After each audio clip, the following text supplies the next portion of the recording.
how to delete Western Union account. To delete your Western Union account, you typically need to contact Western Union support. Go ahead and open a web browser first and then type in westernunion.com in the URL box. Once you get to the official website for Western Union, go ahead and log into your account. Once you get to the main homepage, after logging in, go to the help option at the top right corner and click on it. In the help center page, scroll down and click on the customer service representative icon. Now, enter how can I delete my account. You will then receive the answer to your question shortly. To deactivate your account, enter your first name in the first text box, enter your last name and then your email address. If you've got your loyalty number, go ahead and type in the last box. Since it's an optional, you can also skip the step. Make sure that you enter all of your credentials and click on this delete my profile box.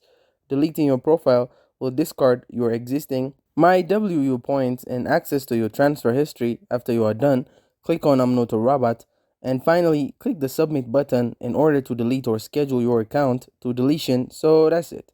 Thank you guys for watching this video. If this video was helpful, don't forget to like and subscribe to my YouTube channel.